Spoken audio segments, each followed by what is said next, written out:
Entonces, ahora sí, continuando con lo que vimos la clase anterior, que fue mostrar un conjunto cuya cardinalidad es la misma que los números reales, es decir, un conjunto no numerable que tiene medida de Lebesgue cero.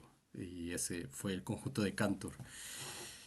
Ahora, para seguir con la discusión, voy a definir o vamos a definir lo que es medida de Lebesgue para un conjunto en Rn. Entonces, en base a todo lo que ya sabemos, vamos a decir que un subconjunto o un conjunto S que está contenido en Rn, vamos a decir que tiene medida de Lebesgue cero.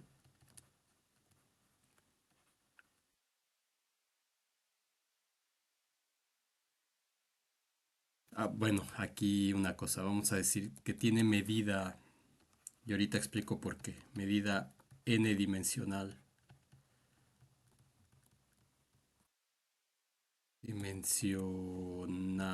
de Lebesgue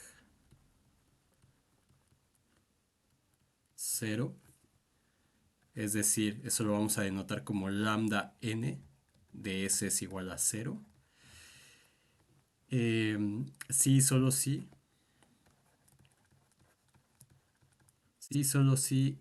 Para toda epsilon mayor que cero existe una colección que vamos a llamar fk, que puede ser finita o infinita. Entonces yo voy a poner aquí que es infinita, pero puede ser finita también, como en el caso de subconjuntos de R. Em, una sucesión de abiertos n dimensionales, o sea, una sucesión de rectángulos abiertos n dimensionales, según la definición que vimos clases antes, en la segunda o tercera clase, ya no recuerdo bien, tales que cumplen con lo mismo. Número uno, que el conjunto esté cubierto por esos parches. Y número dos, que la longitud de esos parches, el n contenido de esos parches, o sea, m de fk, sea menor que epsilon. Entonces, esta definición, si se fijan con la definición 1.4.1 que vimos para subconjuntos de R, es exactamente la misma, es formalmente la misma. Ahora, notar aquí que estamos diciendo medida n dimensional de Lebesgue. Entonces, por ejemplo, en el ejercicio que resolvimos de esa función que era discontinua en una banda, ¿se acuerdan? Entonces, esa banda tiene una medida de Lebesgue tres dimensional cero. Entonces, ¿qué significa eso? Que el volumen de esa cosa en tres dimensional, porque estoy en R3. Entonces, en R3 esta cosa tiene medida de Lebesgue cero. Eso significa que tiene volumen cero. ¿Sí? Podría hablar de una medida dos dimensional de Lebesgue. Entonces, si hablo de una medida dos dimensional, en ese caso estoy pensando que la banda tiene área. Entonces, en ese caso, esto va a ser igual al contenido de la banda, que va a ser distinto de cero. Entonces, esta cosa metida en R3 tiene medida dos dimensional de Lebesgue distinta de cero, pero tiene medida de Lebesgue tres dimensional igual a cero, lo cual significa que no ocupa espacio en R3. Entonces no tiene volumen, por eso es importante esto que puse aquí. N dimensional, en donde estoy hablando. Ahora esto, por ejemplo, en el caso de ese parche, pues ¿qué significa? Que si tengo esta banda en R3, lo que significa es que esta cosa tiene medida cero. Eh, si ya entendimos lo que significaba medida cero en una dimensión, entonces en más dimensiones va a ser lo equivalente. Por ejemplo, aquí que estoy en tres dimensiones, pues significará que yo puedo encerrar esta cosa en un rectángulo abierto n-dimensional. bueno, en este caso abierto, aquí lo puse con la frontera. Entonces significa que lo puedo encerrar en un rectángulo abierto tridimensional que son paralelepípedos en el caso tridimensional, ¿cierto? Según la definición que habíamos visto. Entonces, ay, esto lo dibujé todo feo. A ver, esperen. Así, así, efectivamente. Entonces, ¿qué significa eso? Que esta cosa, digamos, la puedo hacer, el volumen de esta cosa, si depende de epsilon, lo puedo hacer tan pequeño como yo quiera. De manera que, como pasaba con los intervalos, ¿se acuerdan? Entonces yo tenía un intervalo que dependía de epsilon y ese intervalo lo podía hacer tan pequeño como yo quisiera, de manera que este punto no ocupaba espacio en la recta, es decir, de manera tal que la longitud de este intervalo era menor que epsilon, es decir, la podía hacer tan pequeña como yo quisiera. Entonces lo mismo va a suceder con este, si este volumen lo puedo hacer tan pequeño como yo quiera, entonces este pedazo de hoja no estaría ocupando un volumen en el espacio. Evidentemente, si ustedes piensan en lo que pasa físicamente, si tengo una hoja en el espacio donde vivimos y la pongo ahí, pues ocupa un espacio porque esa hoja tiene grosor realmente. Entonces realmente es un objeto tridimensional, pero digamos una hoja en el sentido abstracto de lo que estamos diciendo aquí no tiene espesor. Entonces solamente es algo que tiene un área, pero no tiene un volumen. Entonces no ocupa lugar en el espacio. Es lo que significa esto de aquí. Entonces formalmente la definición es igual a la que vimos antes. Es exactamente la misma. Entonces ustedes en la tarea van a demostrar esta cosa en general. Si yo tengo algo, o sea, si yo tengo un espacio Rn y yo tengo un objeto de dimensión m, tal que m es menor que la dimensión del espacio Rn, entonces ese objeto va a tener medida n dimensional de Lebesgue igual a cero. Eso lo van a probar ustedes en la tarea. Y lo van a probar ahí con Taira si es que creen necesario hacerlo o con Arturo. ¿No? Si es que ustedes piden ayuda para eso. Ok, entonces, una vez visto esta definición, vamos a... Hay algo que quiero mencionar aquí, que para efectos de la integración nosotros no usamos conjuntos abiertos, usamos los intervalos cerrados n-dimensionales, ¿se acuerdan? Esos SR, que si es NR2 es un rectángulo, si es NR3 es un paralelepípedo, pero cerrado. Y siempre estamos suponiendo que esa cosa no tiene, no es degenerado. Entonces hay una definición equivalente a esto como pasaba con la definición de topología. Recordarán que para definir topología usábamos conjuntos abiertos. Justamente los abiertos, cómo estaban definidos esos abiertos era lo que me daba la topología. Pero se podía definir de manera equivalente con conjuntos cerrados. Y entonces uno podía demostrar la equivalencia entre las dos definiciones, una con conjuntos abiertos y otra con conjuntos cerrados. Entonces aquí pasa exactamente lo mismo. Si recuerdan los ejemplos que vimos antes, por ejemplo para el Cantor, que teníamos esto así, donde no teníamos esta parte de en medio, por ejemplo. Entonces teníamos estos conjuntos que lo encerraban, ¿cierto? ¿Se acuerdan que incluso les mostré qué pasaba cuando teníamos la iteración 1, la iteración 2 y veíamos cuáles eran estos intervalos que eran los parches con los que encerrábamos los elementos del conjunto de Cantor? Entonces no pasa absolutamente nada o lo mismo cuando teníamos un punto. Entonces ese punto lo encerrábamos con estos abiertos que no tenían, cuya longitud podía ser menor que epsilon. Entonces, en estos ejemplos, intuitivamente hablando, podemos ver que si el intervalo era cerrado, la longitud de esta cosa seguía siendo tan pequeña como yo quisiera. Y lo mismo para el conjunto de Cantor. Si en vez de tomar esos abiertos yo los tomaba como cerrados, no cambiaba absolutamente nada desde el punto de vista conceptual.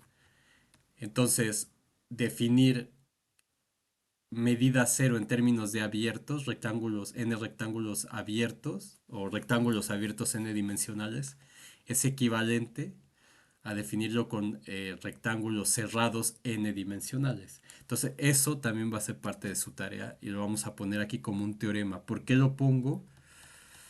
Porque la integral, como mencioné aquí, la estamos definiendo sobre conjuntos cerrados, sobre cerrados n dimensionales. Entonces, cuando demostremos el teorema de Lebesgue, justamente vamos a usar la versión que tiene los intervalos cerrados y no los abiertos que están en la definición 1.42. Entonces, invariablemente, dependiendo qué es lo que me convenga o qué es lo que nos convenga, vamos a usar la definición con abiertos o la definición con cerrados. Entonces, eso va a ser nuestro primer teorema de esta sección. Teorema 1.4.1. Entonces, ese subconjunto de Rn tiene medida de Lebesgue n dimensional 0 si y solo si para toda epsilon mayor que 0 existe una sucesión de intervalos. Aquí le pongo infinito, pero recuerden que puede ser finita también. Una sucesión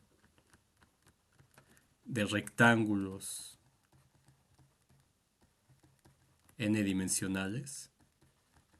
Entonces ya sabemos que esos rectángulos son cerrados en Rn, tales que, número uno, el conjunto S está cubierto por esa sucesión. Entonces es exactamente la misma, pero con conjuntos cerrados. Y número 2, la longitud o la suma de las longitudes de todos esos parches es menor que epsilon. ¿De acuerdo? Aquí le puse KJ, bueno, puede ser K si quieren también. Vamos a dejarle la K igual. A final de cuentas es solo un índice ya. Dependiendo de lo que uno quiera hacer, pues lo cambia o no, pero podemos dejar el mismo. Desde K igual a 1 hasta infinito. De RK, entonces es exactamente lo mismo. Entonces, ¿qué es lo que tendrían que demostrar? Bueno, pues si tiene medida n-dimensional de Lebesgue 0, eso significa que cumple con esto. Y entonces de ahí llegar a que cumple con esto, lo cual es trivial de hacer. No, no lo voy a hacer. Yo se los voy a dejar de tarea. O para que lo hagan en ayudantía.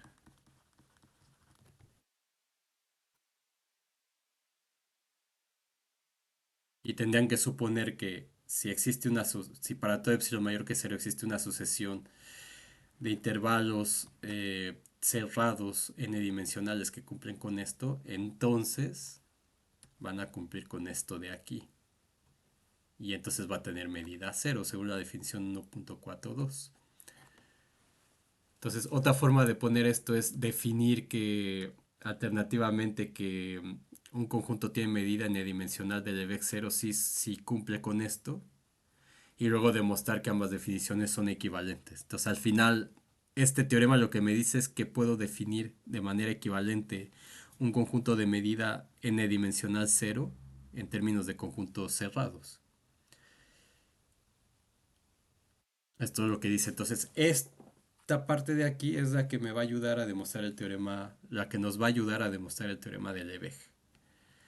¿De acuerdo? Entonces, esta demostración la hacen en la tarea o en la ayudantía. Ya la tarea prometo ponerla ya en estos días. Pues simplemente como mencioné la otra vez, nada, solo voy a poner qué ejercicios, de qué libro, y pondré en qué página los pueden encontrar. Y los libros están ahí en el Classroom, entonces tendrán que hacerlo ya. Si Arturo o Taira quieren poner los problemas en LaTeX y ponérselos ahí con el código, bueno, ya será cuestión de ellos. Ok, entonces vamos a ver déjenme borrar esto. Vamos a ver un ejemplo. Podría ser una proposición, pero vamos a dejarlo como un ejemplo, que quizá está en la tarea, no me acuerdo. Entonces, un intervalo n dimensional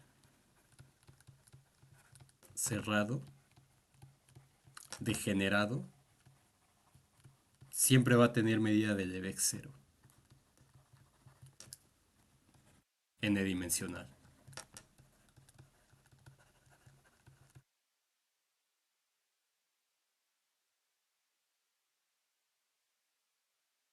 Siempre. Entonces vamos a demostrar esto. Entonces vamos a pensar, siempre que tengan este tipo de cosas, es bueno pensar en dimensiones inferiores para ver qué está pasando y que eso nos ayude a ver cómo demostrar el caso general. Y si lo ven de una manera directa, pues lo demuestran directamente, no hay ningún problema. Entonces, aquí le voy a poner en vez de XY, le voy a poner X1, X2. Entonces pensemos en el espacio R2. Entonces recordarán que un intervalo degenerado es tal que, o sea, si yo tengo que R, por ejemplo, es A1B1, producto cartesiano A2B2, entonces es degenerado sí y solo si A1 es igual a B1 o A2 es igual a B2. O ambas cosas. Entonces, sin pérdida de generalidad, vamos a suponer que A1 es igual a B1. Entonces, ¿qué significa eso? Si tengo acá A2 y B2 y acá tengo A1 igual a B1, entonces eso significa que mi intervalo es este de aquí, en color rojo, ahí. Entonces, es una línea en R2. Entonces, intuitivamente es claro que esta línea no ocupa, o sea, no tiene área. Entonces, la medida de Lebesgue 2 dimensional de este intervalo degenerado en R2 claramente va a ser cero porque no tiene área, solamente tiene longitud. Entonces, medida 1 dimensional de Lebesgue de esta cosa, de este intervalo, pues es distinto de cero, es la longitud. Pero medida 2 dimensional de Lebesgue de esto es cero porque no tiene área. ¿De acuerdo? Entonces, ¿cómo demostramos eso? Lo que queremos decir es que M2 de este rectángulo es igual a cero, es decir, no tiene área. Digamos, estamos pensando en R2, por eso es dos dimensional. Entonces, ¿qué significaría en RT si tengo eso? Pues tendría, si lo pongo aquí rápido, tendría un pedazo de hoja, ¿sí? Donde tendría, por ejemplo,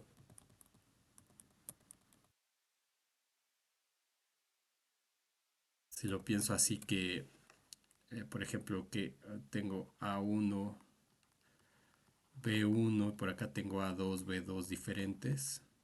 Entonces tengo el rectángulo este y en Z tengo A3 igual a B3.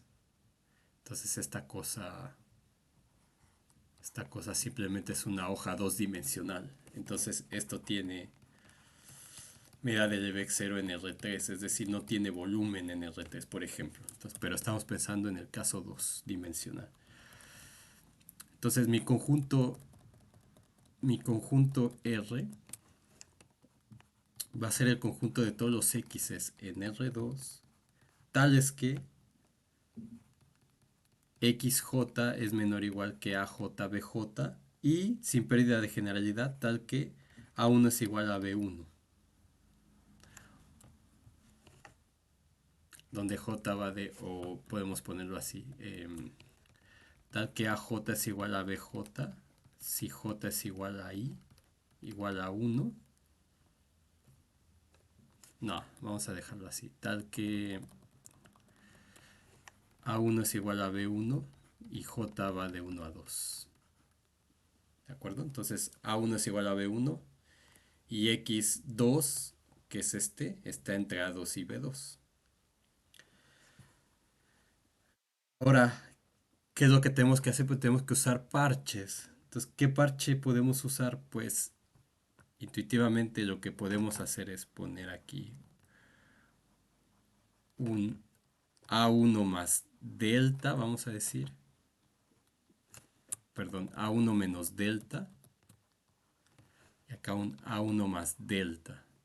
Y de este lado podemos poner un A2 menos delta 1 y aquí un B2 más delta 1. Entonces lo que estaríamos construyendo es un rectángulo abierto.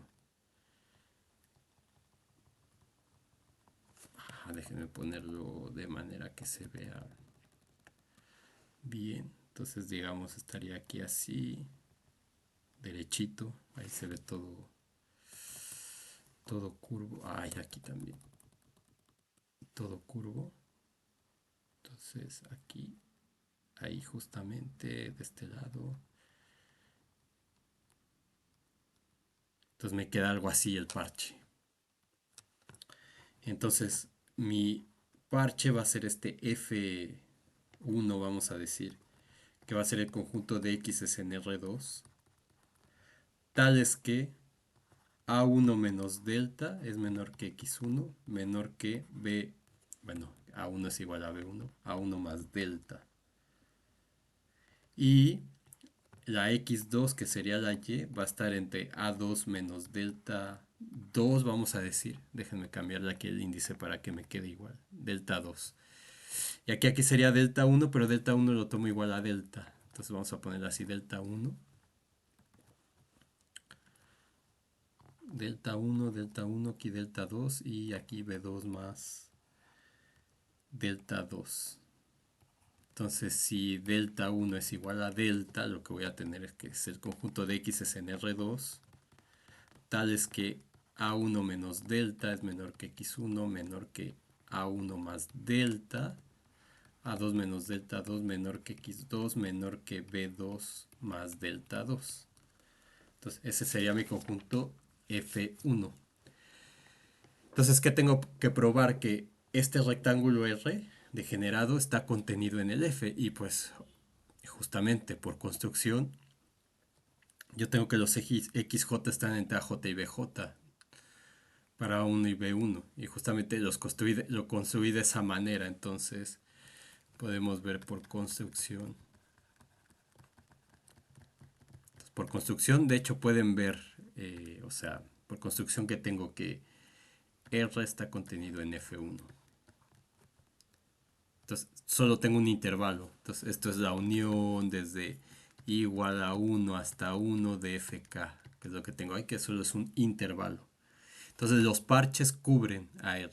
Entonces, ¿qué tendría que hacer para probar esto? No lo voy a hacer, pero tendría que dar un elemento aquí y ver que X está en F1. Entonces, si X está en R, cumple con esto de aquí. Entonces, X está entre A1 y A1, o sea, X1 es A1 y Y está entre, o X2 está entre A2 y B2. Y entonces justamente aquí lo que me dice es eso, que eso implica que ese punto está en F1, justamente. También tendría que hacer eso, pero bueno, no lo hago porque es evidente por construcción. Pero digamos, si quieren ser estrictamente formales, pues harían eso, dan un punto aquí y con esa definición ven que efectivamente ese punto está acá. Lo cual creo que es bastante claro. Ahora lo que tendría que ver es la longitud de ese intervalo. Entonces, la suma desde k igual a 1 hasta infinito, en este caso sería hasta 1, del contenido de fk. Entonces, nada más tendría que ver cuál es el contenido de f1 en este caso, que sería el área. Entonces, el área de esto es la base. Entonces, la base sería a1 más delta 1 menos a1 menos delta 1. Y eso lo multiplico por la altura, que es b2 más delta 2. Bueno, aquí delta 1 ya le puse que era igual a delta, entonces déjenme ponerlo con la delta de una vez. Entonces más delta menos A1 menos delta, y eso por A2 más delta menos B2 menos delta 1. Entonces, ¿a qué me queda igual esto? Pues estas deltas se van y este A1 se va, perdón, y me queda 2 delta por A2 menos B2 más 2 delta 1. ¿De acuerdo? Y lo que nosotros queremos es que esto lo pueda hacer tan pequeño como yo quiera, o sea, que sea menor que una epsilon. Entonces, esto me ayuda a escoger qué epsilon quiero. Entonces, ¿qué epsilon quiero? Pues voy a tomar a ese delta, voy a tomar a delta como epsilon, que es lo que quiero que aparezca y quiero que se cancele esto. Entonces tengo que dividir entre A2 menos B2 más 2 delta 1, que esto es distinto en principio. Que estoy tomando el intervalo degenerado y entonces sin pérdida de generalidad estoy tomando solo la primera componente igual. Y eso me indica que es degenerado mi intervalo. ¿De acuerdo? Entonces, por supuesto, tendría, si lo que tuviera es un punto, o sea que A2 también es igual a B2, entonces tendría simplemente un punto. Y entonces tendría que hacer como algo similar, pero no lo voy a hacer porque es algo tedioso y ya es obvio lo que estamos haciendo. Y entonces si pongo esto aquí, si escojo la delta de esta forma, me va a quedar un 2 aquí. Entonces pues divido esto entre 3 para que me quede 2 tercios y eso sea menor que epsilon. Entonces si escojo delta de esta manera, entonces eso implica que m de f1 va a ser igual a 2 epsilon entre 3 por a2 menos b2 más 2 delta 1 y acá voy a tener A2 menos B2 más 2 delta 1, que de hecho si se fijan aquí no importa si son iguales, o sea, no importa si A2 es igual a B2 de hecho. Entonces, delta es distinto de cero, que estamos agarrando delta y delta 1 mayores que cero, números pequeños, entonces no importa. Si tengo el punto, sigue valiendo lo que estoy haciendo aquí, aunque pase esto. Entonces déjenme borrar eso una vez que aclaramos eso de ahí. Bueno, eso voy a dejarlo acá como un recordatorio. Entonces no importa si A2 es igual a B2 también. Entonces esto se hace 1 y esto me queda 2 epsilon sobre 3 y eso es menor que epsilon. Entonces por lo tanto hemos encontrado los parches que cubren a mi conjunto tales que la suma de sus longitudes es menor que epsilon. Entonces por lo tanto M2 de SR es igual a 0, tiene medida de Lebesgue 0. Entonces esto ya me ayuda a hacerlo en general. Entonces en general tomamos R igual a el conjunto de X en Rn tales que AJ es menor o igual que XJ menor o igual que BJ, tal que sin pérdida de generalidad, bueno aquí ya no lo escribo, pero tal que A1 es igual a B1 para J desde 2 hasta N y J desde 2 hasta N. Y entonces tomo el parche como que, entonces F1 va a ser los X en Rn, como vimos acá, simplemente lo extendemos a más dimensiones, tal que son los X en Rn, tal que AN menos delta, perdón, A1 menos delta es menor que X1 menor que A1 más delta, y XJ está entre AJ menos delta J y BJ más delta J. Entonces, tal que eh, AJ menos delta J es menor que XJ menor que AJ más delta J, donde J es de 2 hasta N y A1 es igual a B1 y delta 1 es igual a delta. Entonces ese es mi parche en N dimensiones. Entonces por construcción de nueva cuenta, entonces se ve inmediatamente que R está contenido en F1. Entonces eso es por construcción.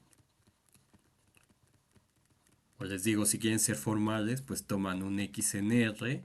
Entonces, si X está en R, cumple con esto de aquí. Y evidentemente, si cumple con esto de aquí, cumple con esto de acá. De manera directa. Y lo siguiente que hay que ver es que la longitud sea menor que epsilon. Entonces, la longitud de F1, que es el único parche que estoy tomando, va a ser igual a eh, el producto de todas las longitudes, ¿no? Entonces va a ser este de aquí, o sea, voy a ponerlo así completo. A1 más delta menos A1 menos delta. Luego eso va a ser A2 más delta 1 más delta 2, perdón. Aquí que le puse delta 1. Sí, lo siento. Aquí sería delta 2. Delta 2. Aquí sería delta 2. Entonces delta es igual delta 2. Delta 2. Entonces justo para estar de acuerdo con lo que había puesto aquí, justamente, no sé por qué le cambié. Entonces sería A2 más delta 2 menos B2 menos delta 2. Entonces eso por hasta AN más delta N menos BN menos delta N.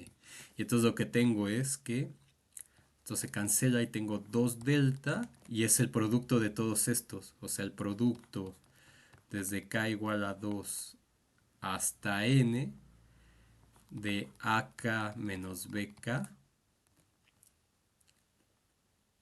más 2 delta K. ¿De acuerdo? Entonces lo que vamos a hacer es tomar delta igual a epsilon entre 3 por el producto de todos estos. Entonces, sin importar si los BK son todos iguales o varios son iguales, no importa porque siempre voy a tener el producto de estas deltas que es distinto de cero. Entonces esto va a ser igual a, si hago eso, me va a quedar 2 epsilon sobre 3 por este producto.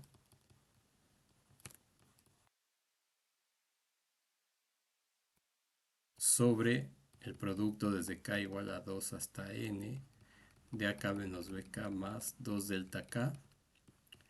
Y esto me queda 2 epsilon sobre 3 y esto es menor que epsilon. Entonces, por lo tanto, la medida del Lebesgue de mi conjunto S es igual a 0 en n dimensiones. Y hemos demostrado esta proposición o esta pequeña proposición que pusimos como ejemplo. Entonces, todo intervalo n dimensional o todo intervalo cerrado n-dimensional que es degenerado tiene n medida de Lebesgue 0, n medida de Lebesgue, porque en este caso la m1, vuelvo a recalcar, de este r sí es distinta de 0, es la longitud. Pero la n medida de Lebesgue es 0 siempre, para un intervalo degenerado. Entonces, si un intervalo es degenerado en n dimensiones, voy a tener un punto y entonces va a tener medida de Lebesgue 0 en todas las dimensiones. Entonces, se entiende, creo, lo que estamos diciendo. Ahora, antes de terminar esta clase, vamos a demostrar otro teorema importante que nos va a servir o les va a servir a ustedes de mucho cuando resuelvan algunas cosas de la tarea y también para cosas de teoría. Entonces, número 1. Si tengo un subconjunto de Rn S tal que tiene medida n-dimensional de Lebesgue 0 y tengo un subconjunto de ese conjunto S, B, entonces eh, la medida de Lebesgue de B es igual a 0. Entonces con esto queremos decir que la medida de Lebesgue de un subconjunto, de un conjunto, o sea, la medida de Lebesgue de un subconjunto, de un conjunto que tiene medida de Lebesgue 0, tiene medida de Lebesgue 0 también. Número 2, si tenemos una colección numerable, una colección de conjuntos de medida 0,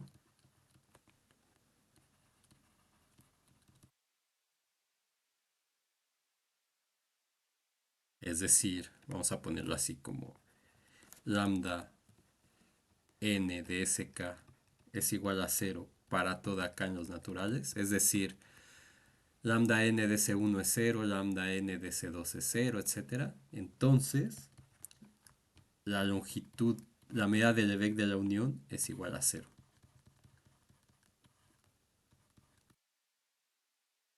Y número 3, em, si tengo un subconjunto de Rn que es numerable,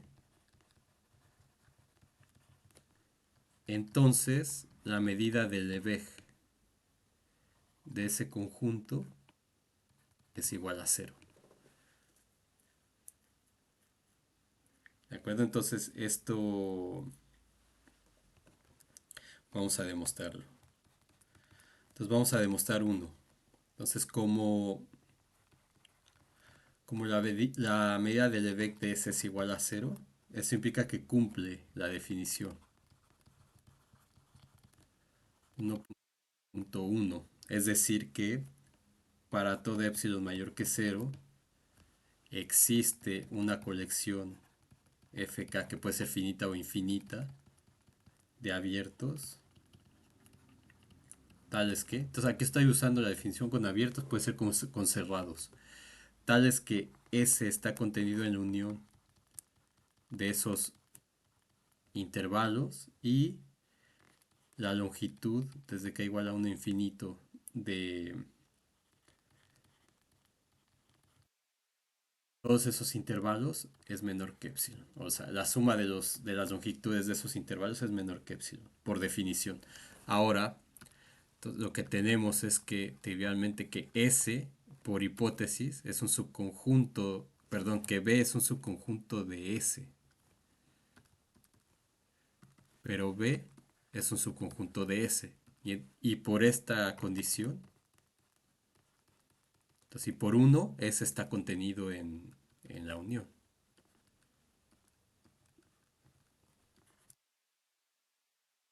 de los FKs. Entonces lo que tengo es que B está cubierto por la unión de los FKs y por 2 pues ya sabemos que la suma de esas longitudes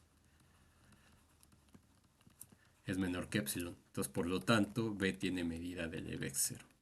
Entonces de manera trivial tenemos esa primera parte. Entonces número 2 ya casi para acabar. Bueno, y de aquí digamos sería como un pequeño corolario, digamos, aquí observemos que como el vacío es subconjunto de cualquier conjunto, entonces, y si la medida del Lebesgue de ese conjunto es cero, entonces eso implica que la medida del Lebesgue del vacío es igual a cero por la parte uno de este teorema. Entonces, es una consecuencia directa de esto. Entonces, la medida del Lebesgue del vacío es cero.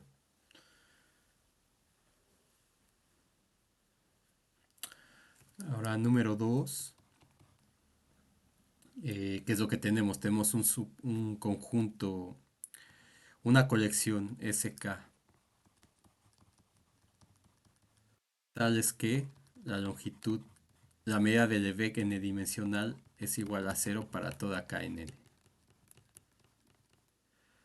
Entonces, ¿qué significa eso? Pues eso significa que para toda k en n, por definición, existe una colección FL, y aquí le voy a poner k arriba, o lo puedo poner abajo, como quieran,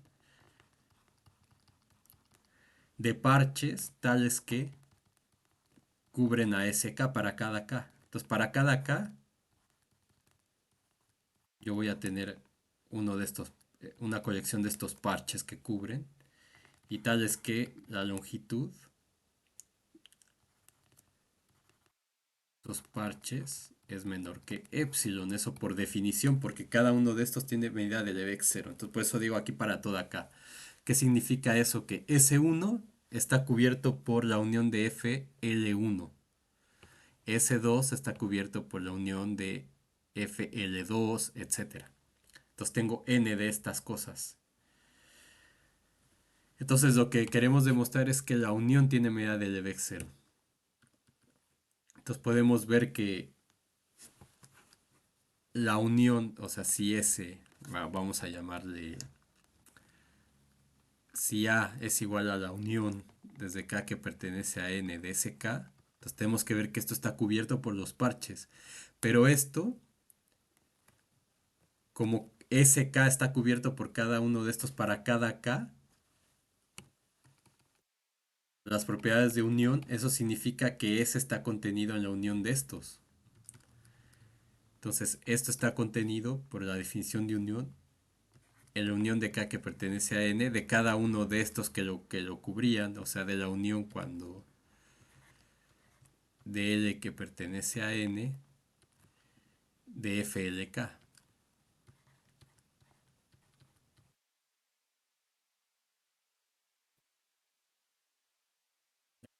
Entonces, estos serían los parches. La unión de todos estos serían los parches para A, que es la unión de todos los conjuntos que tienen medida cero. Entonces cumple uno.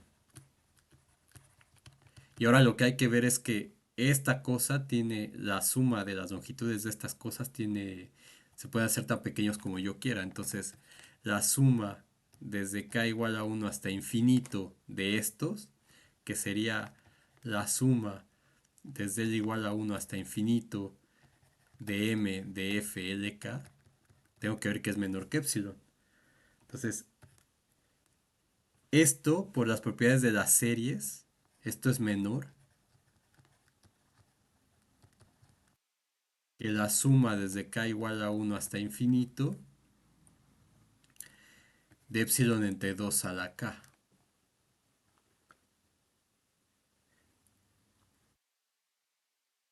Entonces eso, digamos que aquí tendría que poner un epsilon prima, por ejemplo. Entonces diría que esto sería menor que, a ver, voy a ponerlo así. Esto sería menor que, o sea, como esto es menor que epsilon prima, entonces por las propiedades de las series, esta suma de todo esto es menor que la suma desde k igual a 1 a infinito de esta cosa que sería epsilon prima. Ahora, pero por lo que ya vimos antes, hemos aprendido que la cosa que va a aparecer aquí es un epsilon entre 2 a la k multiplicado por alguna otra cosa. Entonces, de hecho, como esto queremos que sea menor que epsilon, bueno, más bien aquí ya tengo la desigualdad, entonces quiero que esto sea igual a epsilon. Entonces, esto tiene que ser igual a la suma desde k igual a 1 infinito de epsilon por una función que dependa de k, pero como este epsilon no depende de k, me quedaría como la suma desde k igual a 1 infinito de una función que depende de k. Y la función de k que se va a 1, cuya serie se va a 1, pues es 1 entre 2 a la k, que es la serie geométrica. Entonces sería epsilon por la suma desde k igual a 1 hasta infinito de 1 entre 2 a la k. Y ya habíamos visto que esta cosa justamente converge a 1. Entonces esto es igual a epsilon. Entonces justamente diríamos acá que esto sería menor que epsilon entre 2 a la k, aquí. Y si eso es menor que epsilon entre 2 a la k, entonces esta suma es menor que epsilon. Y entonces por lo tanto, la medida del Lebesgue de S, o sea de esa unión de S de A, perdón, en el dimensional de A es igual a la medida del Lebesgue en el dimensional de la unión.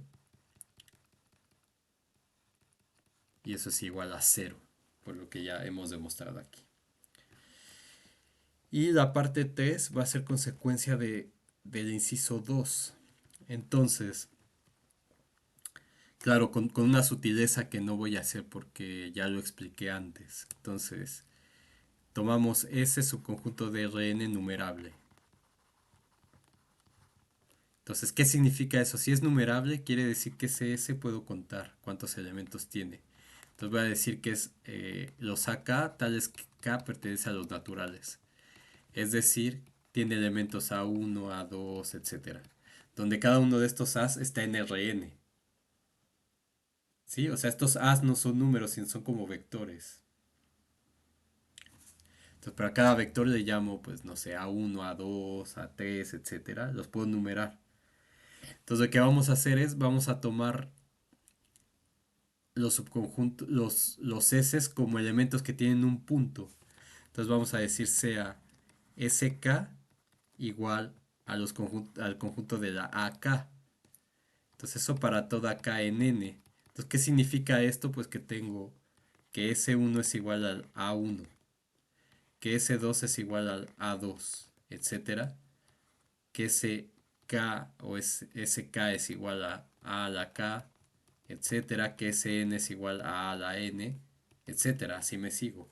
Entonces, escribiendo esto de esta manera, tenemos que, bueno, y tendríamos que probar que cada uno de estos, o sea, que los elementos que tienen un punto, que eso de hecho ya estaría probado con el ejemplo que vimos aquí. O sea, de hecho en el ejemplo, vamos a decir ejemplo uno. En el ejemplo uno, si ponemos que AI es igual a BI para toda I que pertenece a N, entonces tenemos un punto, digamos A igual a este, ¿cómo le ponemos? A A1, control Z, A2, A3, etcétera, hasta AN. Y eso, o sea, la misma demostración que está aquí, donde AK es igual a BK, entonces esto se hace igual a cero y lo que tengo es que esto sería 4 delta K entre 2 delta K y me seguiría dando que es menor que epsilon. Entonces probaría que, y eso nos lleva, usando lo mismo, a que la medida del Lebesgue de A es igual a cero. ¿De acuerdo? Entonces lo que tenemos es que, es decir, la medida del Lebesgue de los SK es igual a cero para toda K, porque estos SK son los conjuntos que tienen solamente un punto. Y eso, por lo que vimos en el ejemplo, ya demostramos que tiene medida de Lebesgue cero. Ese punto sería un intervalo n dimensional totalmente degenerado, donde todos los A son iguales a los B. A1 es igual a B1, A2 igual a B2, A3 igual a B3, etcétera, AN igual a BN. Entonces, y S lo puedo ver como la unión de todos esos. ¿De acuerdo? Entonces, esa unión sería A1, A2, etcétera, hasta AN.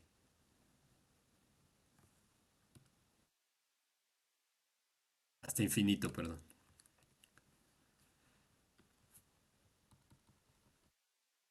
Hasta AN más uno, etcétera. Entonces, que los puedo numerar. Entonces, utilizando el ejemplo anterior, el inciso 2, me dice si tengo SK, eh, ¿dónde está el inciso 2? Una colección de conjuntos de medida cero, eh, entonces la unión tiene medida de Lebesgue cero. Entonces por 2, lambda n de la unión de k que pertenece a n de sk es igual a lambda n, y esa unión es justamente el conjunto S, tiene medida cero. Y con eso hemos demostrado ese resultado.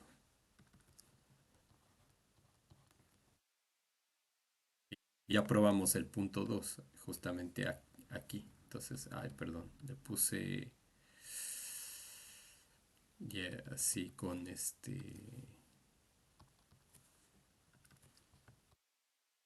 de aquí. Y entonces hemos demostrado ese teorema importante. Entonces, por ejemplo, si,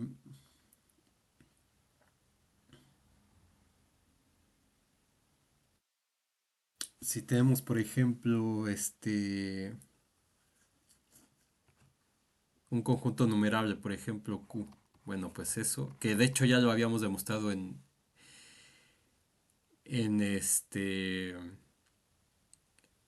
en un ejemplo anterior, pero para el caso de R. Entonces teníamos un subconjunto de R numerable. Entonces, pero en este caso ahora, nosotros sabemos que el producto cartesiano de numerables es numerable. Entonces, por ejemplo, Q, cruz Q es numerable. O Q cruz N es numerable. O N cruz N. O Z cruz Z.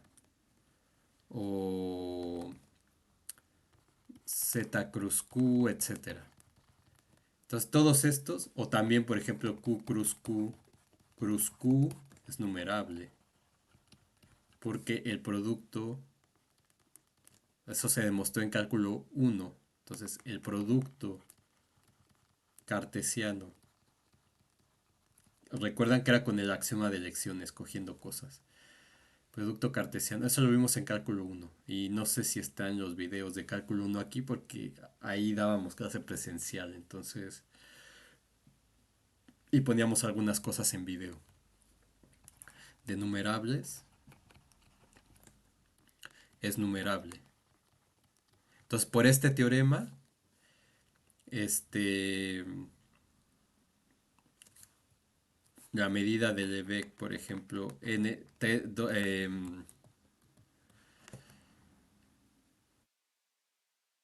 de Q cruz Q, pues es cero. Entonces tiene medida cero. De Lebesgue y de hecho aquí da igual la dimensión. La medida de Lebesgue en general de esos conjuntos es cero. Entonces, por ejemplo, de Q cruz Q, pues esa medida de Lebesgue es cero. Entonces, ¿cómo sé esto? Por el teorema. Porque Q cruz Q es numerable. Entonces el teorema me dice, si tengo un subconjunto de Rn que es numerable, entonces la medida de Lebesgue es igual a cero. Y de hecho es en general, no solo la medida n dimensional de Lebesgue. Entonces cualquier medida. Eso quiere decir que, o sea, cuando pongo esto lo voy a dejar así, para toda, para toda n en n. Entonces eso significa que lambda 1 de s es 0, lambda 2 de s es igual a 0, etcétera.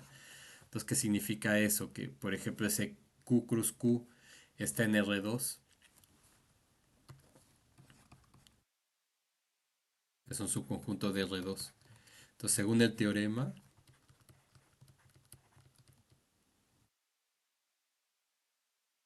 inciso 3, esto significa que lambda 1 es igual a 0 y también lambda 2 es igual a 0. ¿Sí? Para toda n.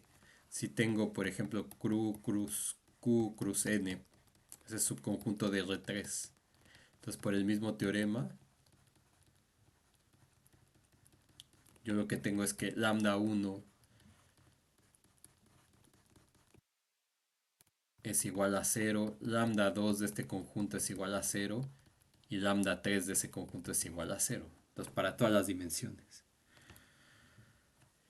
Entonces, lo que va a seguir, que no quiero escribirlo aquí, aunque tenemos como 7 minutos de tiempo, es el teorema de Lebesgue que va a decir que si f es una función de Rn en R definida en un rectángulo n dimensional acotada, entonces f va a ser integrable en R si solo si la medida de Lebesgue del conjunto de discontinuidades es cero. Entonces la medida de Lebesgue n dimensional va a tener medida de Lebesgue cero. Entonces con ese teorema vamos a empezar la siguiente clase y vamos a demostrarlo.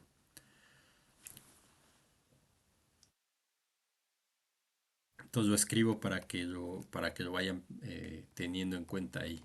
Entonces, aquí no voy a ver la demostración que hicimos en cálculo uno porque ya sería estar perdiendo tiempo, demasiado tiempo. Entonces voy a hacerla directamente. Lo que voy a hacer es, voy a dar como la idea general primero y a partir de ahí vamos a ir trabajando y tratar de demostrar eso. Entonces lo que es el teorema ese, que sería el criterio de Lebesgue.